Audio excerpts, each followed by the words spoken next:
हमारी खास पेशकश में मैं हूं आपके साथ नेहा दुबे। कोरोना के मामलों में पिछले एक हफ्ते में काफी राहत देखने को मिली है। दिन ब दिन केसेस की संख्या घटती चली जा रही है। कई राज्यों में भी नियमों में छूट भी दी गई है। ऐसे में अब सवाल उठ रहे हैं कि क्या अब तीसरी लहर खत्म हो गई है। उधर विशेषज्ञों का कहना है कि कोरोना की मौजूदा लहर गिरावट के संकेत दे रही है। पॉजिटिव मामलों की मौजूदा दर घटकर 7.25% हो गई है। स्वास्थ्य मंत्रालय ने अपने बुलेटिन में कहा है कि मंगलवार को भारत में कोरोना की रिकवरी रेट बढ़कर 96.19% हो गई है। भारत में पिछले 24 घंटे में कोविड से मरने वालों का आंकड़ा 514 दर्ज किया गया। साथ में पिछले 24 घंटे में 7,000 मौतें कम हुई है। उधर मामले में विशेषज्ञों का कहना है कि भले ही हमने इसके सबसे बुरे दौर को पीछे छोड़ दिया हो, लेकिन कोरोना के बारे में कुछ नहीं कहा जा सकता, ये अप्रत्याशित है। अपोलो अस्पताल के डॉक्टर्स का कहना है कि मार्च तक हम इसके मामलों में काफी गिरावट देखेंगे और कुछ शहर इससे पूरी तरह मुक्त हो जाएंगे, लेकिन वायरस के पूरी तरह से गायब होने की संभावना नहीं है। ये मौसमी नहीं है। ऐसा नहीं है कि ये गर्मी के महीनों में या सर्दी के दौरान चरम पर होगा। SARS-CoV-2 म्यूटेशन कभी भी हो सकता है और हमें इसकी वजह से समय समय पर होने वाले हल्के संक्रमणों के लिए तैयार रहना चाहिए। आने वाले समय में हम नए वेरिएंट को भी सामने आते हुए देख सकते हैं। साथ ही उन्होंने कहा कि डॉक्टर्स इस दौरान वायरस और इससे जुड़ी समस्याओं पर रिसर्च करेंगे। जहां ओमिक्रॉन वेरिएंट ने लहर के दौरान हमारे शरीर को बहुत कम नुकसान पहुंचाया, अभी भी इसके कुछ चिंताजनक साइड इफेक्ट बाकी है।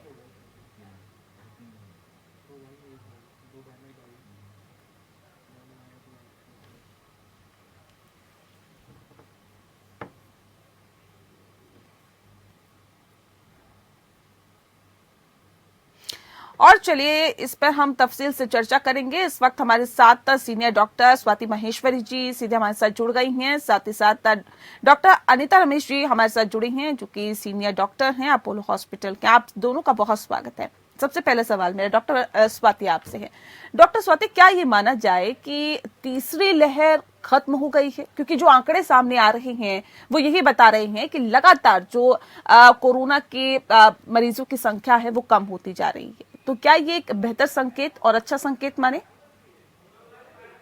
है कि जो ओमिक्रॉन था वो उतना डेडली वेरिएंट नहीं था जिस तरह से हमने डेल्टा वगैरह के साथ देखा, और इसकी वजह से जैसे आपने देखा भी अभी भारत में जो तीसरी लहर आई उसमें ज्यादातर परिवारों में लोगों को खांसी, जुकाम, बुखार इस तरह की समस्या सामने आई, जो कि 3-4 दिन में ठीक भी हो गई। ये जरूर है कि पूरे परिवार प्रभावित हुए, बच्चे भी प्रभावित हुए इससे काफी हद तक, लेकिन ज्यादातर माइल्ड इन्फेक्शन ही सामने आए, जिससे कि हमारे अंदर एक उत्साह भी आता है और एक उम्मीद की किरण भी आती है कि आने वाले वक्त में शायद हम कोविड का वो मंजर नहीं देखेंगे जिससे कि हम निकल करके आ चुके हैं। एक अच्छी बात देखिए ये है कि कोविड से हम कैसे लड़ सकते हैं। कोविड से लड़ने के लिए हमें वैक्सीन की जरूरत है, हमें बेहतर दवाइयों की जरूरत है और हमें लोगों के सहयोग की जरूरत है। और अगर अब आप देखें तो इन तीनों ही क्षेत्र की अगर हम बात करें तो धीरे धीरे हम और बेटर स्थिति में समय के साथ होते जा रहे हैं। वैक्सीन लगातार और नई वैक्सीन सामने आ रही है। अभी कॉर्बेवैक्स को भी जो है सरकार मंजूरी देने जा रही है इमरजेंसी अप्रूवल के लिए, तो एक और नई वैक्सीन हमारे पास अपनी होगी।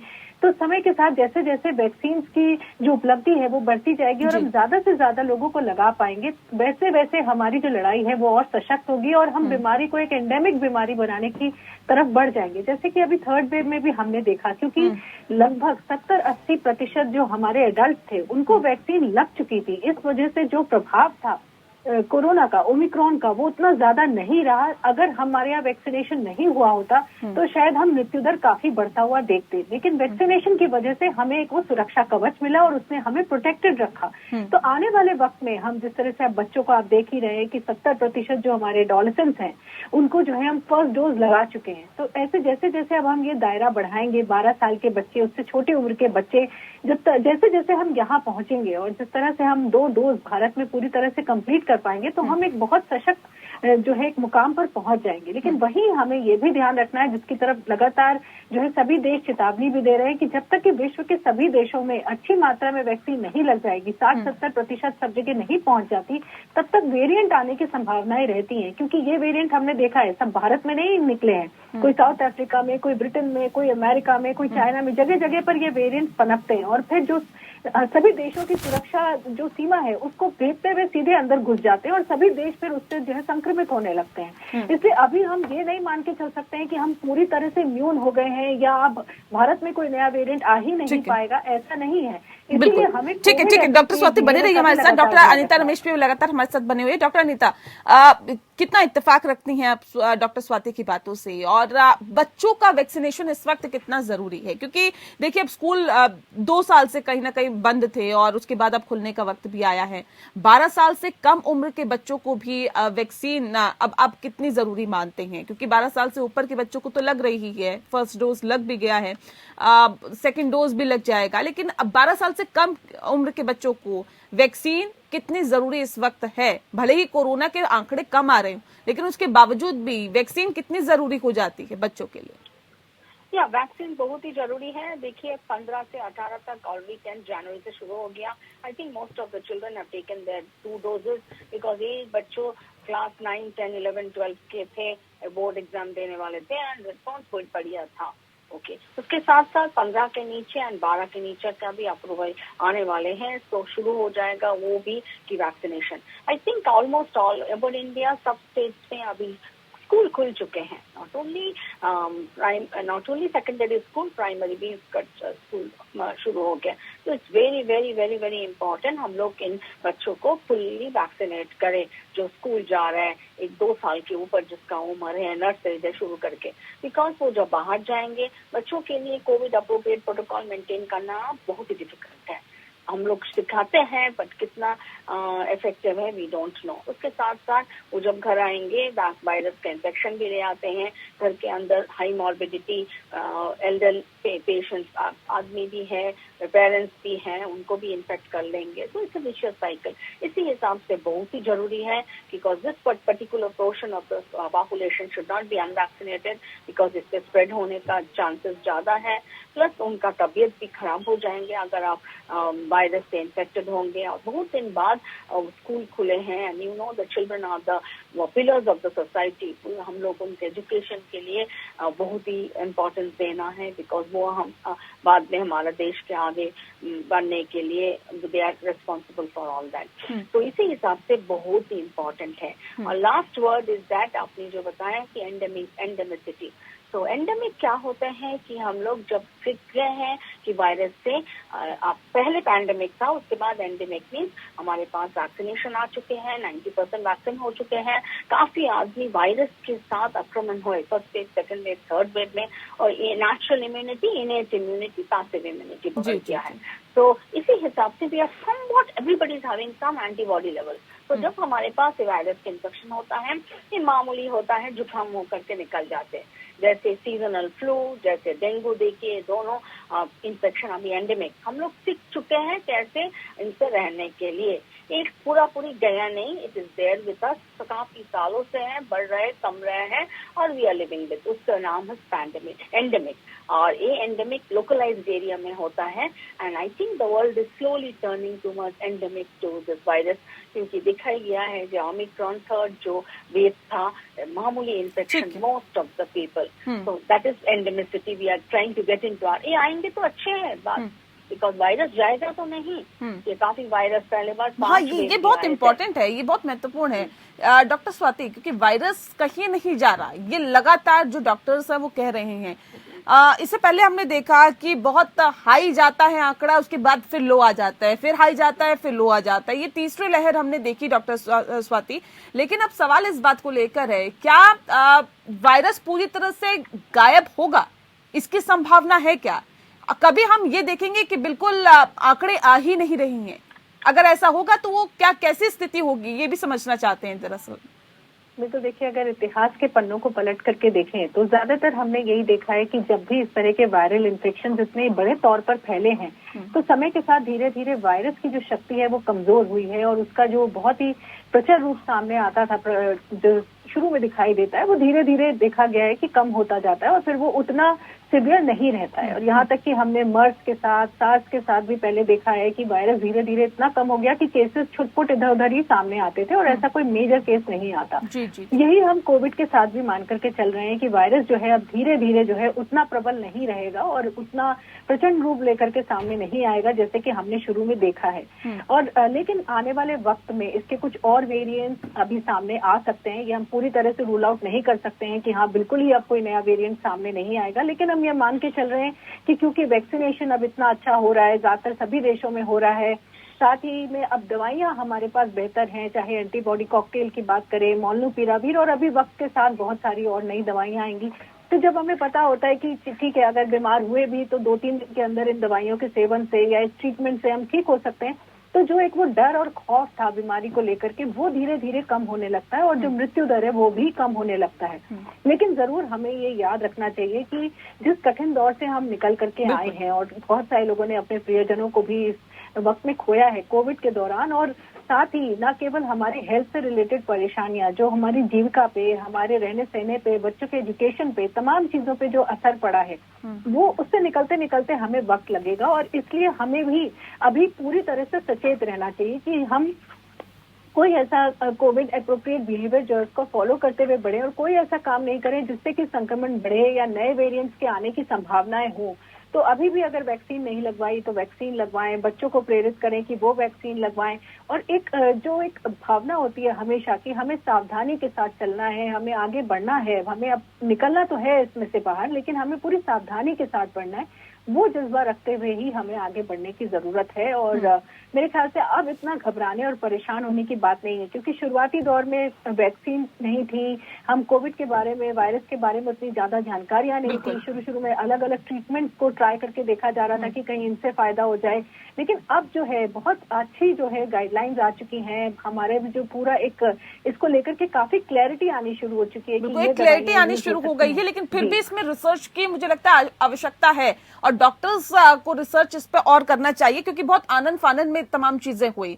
एक अचानक कोरोना वायरस जैसा एक वायरस आ जाता है जिसके ऊपर लगातार रिसर्च करते हैं डॉक्टर्स, न सिर्फ भारत के बल्कि पूरे विश्व के, और आनंद फानंद में एक वैक्सीन भी बना दी जाती है। हालांकि वो वैक्सीन बहुत बेहतर तरीके से कारगर भी साबित हुई भारत की अगर हम वैक्सीन की बात करें, लेकिन जाहिर तौर पे और तमाम देशों ने भी जो वैक्सीन बनाई है उसकी भी हम बात करेंगे। साथ ही साथ इस पर अभी रिसर्च की कितनी जरूरत है उसका भी जिक्र करेंगे। डॉक्टर अनीता, आपसे मैं समझना चाहूंगी, जिस बात का जिक्र मैं ब्रेक पे जाने से पहले कर रही थी, देखिए उस वक्त शायद ही कोई समझ पा रहा था कि ये कोरोना वायरस नाम की एक चीज कहां से आ गई, ये बीमारी कहां से आ गई, कैसे आ गई, जिसने इतने लोगों को कहीं ना कहीं परेशान कर दिया, इतने लोगों की जान ले ली।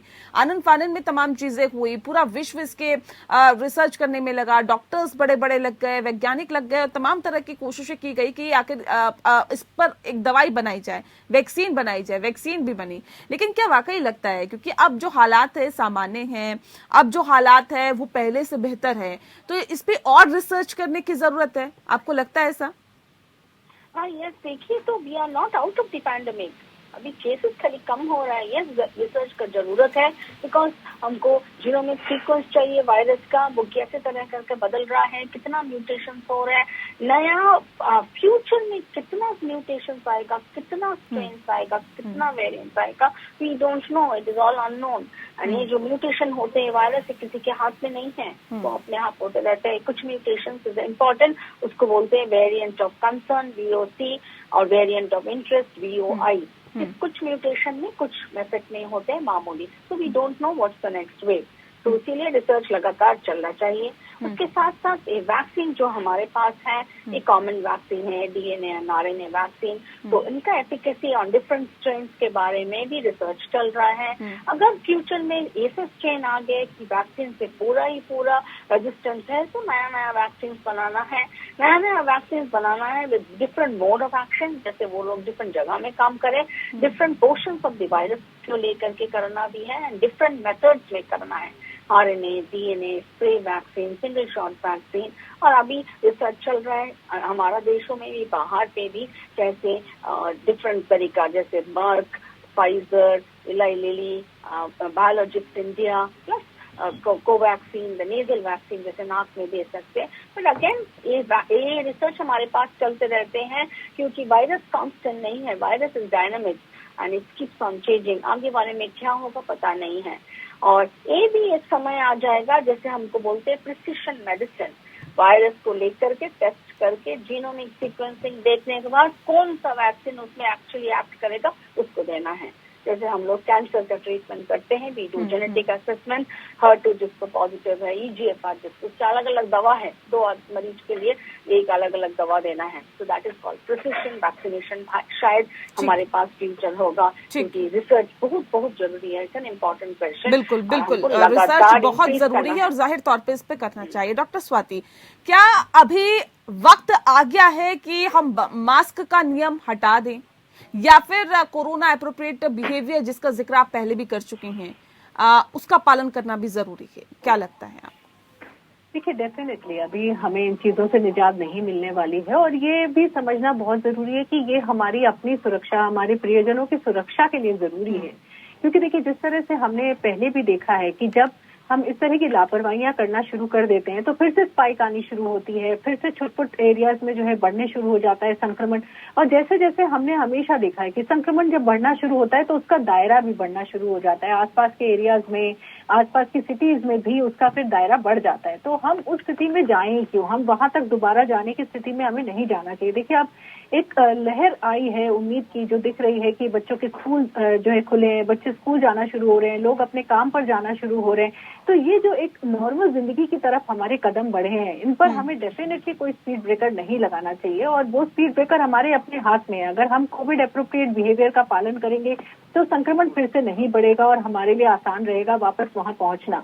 लेकिन अगर हम लोग कोविड एप्रोप्रिएट बिहेवियर का ध्यान नहीं रखेंगे तो फिर धीरे धीरे, जैसे आप देखते हैं, स्पाइक्स आती हैं अलग अलग सिटीज में, दोबारा से फिर एक डर आ जाता है कि क्या फिर से तो नहीं लॉकडाउन लगाना पड़ेगा, फिर से तो नहीं नाइट कर्फ्यू लगेगा, स्कूल बंद होंगे। तो वो स्थिति में हमें नहीं जाना है। अभी हमें कोशिश करनी है कि हम वैक्सीनेशन तेजी से करते रहें, लोग सहयोग पूरा करें, ताकि हम आगे इस जंग को बेहतर तरीके से जीत पाए। देखिए, अभी नियो वायरस जैसे वायरस की भी जो है चाइना ने एक घोषणा की थी कि ये एक थ्रेट हो सकता है। तो आने वाले वक्त में बहुत सारे ऐसे वायरस हैं, और कोविड भी अभी पूरी तरह से गया नहीं है, जिनका एक खतरा रहेगा। और ये सभी वायरस जो होते हैं ज्यादातर जो है रेस्पिरेटरी सिस्टम से, मतलब कि नाक और मुंह से अंदर घुसते हैं हमारे। तो अगर इस यहाँ पे हम मास्क लगा करके रख रहे हैं और अपनी सुरक्षा कर रहे हैं, और खासतौर से प्रदूषण से भी आपकी सुरक्षा हो रही है, और भी इतनी सारी बीमारियां, उनसे आपकी सुरक्षा होती है जब हम मास्क लगाते हैं। तो मेरे ख्याल से हमें मास्क लगाते रहना चाहिए, हमें इससे परहेज नहीं करना चाहिए, और ये समझना चाहिए कि ये हमारे लिए एक बहुत जरूरी चीज है। जैसे हम सेहत के लिए और चीजों की बात करते हैं कि अच्छा खाना खाइए, एक्सरसाइज करिए, अच्छी नींद लीजिए, उसी तरह से मास्क भी अब एक अभिन्न अंग बन जाएगा हमारी सेहत का। और हमें इस चीज का ध्यान रखना चाहिए कि हम मास्क लगा करके ही निकलें और कोविड को और ना बढ़ाएं, क्योंकि अब इससे निकलने का वक्त आ चुका है और सभी लोग त्रस्त हो चुके हैं। बिल्कुल, इससे निकलने का वक्त आ गया है, और अगर आपकी सावधानी रही तो जरूर इससे निकला जाएगा। बहरहाल, बहुत शुक्रिया डॉक्टर स्वाति, डॉक्टर अनीता, आप दोनों का। आपने बहुत विस्तार से, बहुत तफसील से हमारे दर्शकों को बताया कोरोना के बारे में, और ये भी बताया कि देखिए, अभी ये स्थिति नहीं है कि आप मास्क लगाना छोड़ दें, अभी ये स्थिति नहीं है कि आप कोरोना एप्रोप्रिएट बिहेवियर को छोड़ दें। अभी आपको कोरोना के साथ ही आगे बढ़ना होगा, क्योंकि ये भी नहीं कहा जा सकता कि कोई नया वेरिएंट अभी नहीं आएगा। लिहाजा आपको सतर्कता के साथ ही आगे बढ़ना होगा। मास्क लगाइए, घर में रहिए, जरूरत ना हो तो भीड़ में ना जाइए, अभी भी इन नियमों का पालन करिए। इसी के साथ हमारी खास पेशकश में इतना ही। नमस्कार।